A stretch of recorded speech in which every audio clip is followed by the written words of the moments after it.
అంటూ తన చెప్పును విసిరేశాడు కోపంగా. మాల్వియా మారు మాట్లాడలేదు. ఆ చెప్పును కళ్ళకద్దుకొని మహాప్రసాదం అంటూ బయటకు వచ్చేశాడు. బాగా రద్దీగా ఉన్న కూడెల్లో నిజాం చెప్పును ఉంచి దాన్ని అమ్మకానికి పెట్టాడు. నిజాం ప్రభు చెప్పును కొనేందుకు జనం ఎగబడ్డారు. పోటీ పెరిగింది. వేలం మొదలైంది. ఈ సంగతి నిజాం చెవిన పడింది. నవాబు గారి చెప్పు తక్కువకి వేలం పోతే పరువు నష్టం. ఆ చెప్పు మాల్వియా చేతికి ఎలా వచ్చిందో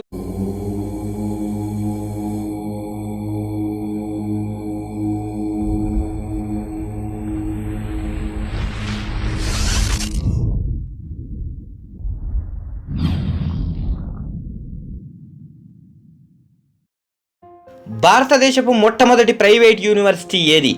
బెనారస్ హిందూ యూనివర్సిటీ. దాన్ని ఎవరు స్థాపించారు? మదన్ మోహన్ మాల్వియా. ఆయన దీనిని విరాళాలు సేకరించి కట్టించారు. ఆయన్ని చాలామంది, నువ్వు మదన్ మోహన్ మాల్వియావు కావు బాబు, నువ్వు మనీ మేకింగ్ మిషన్వి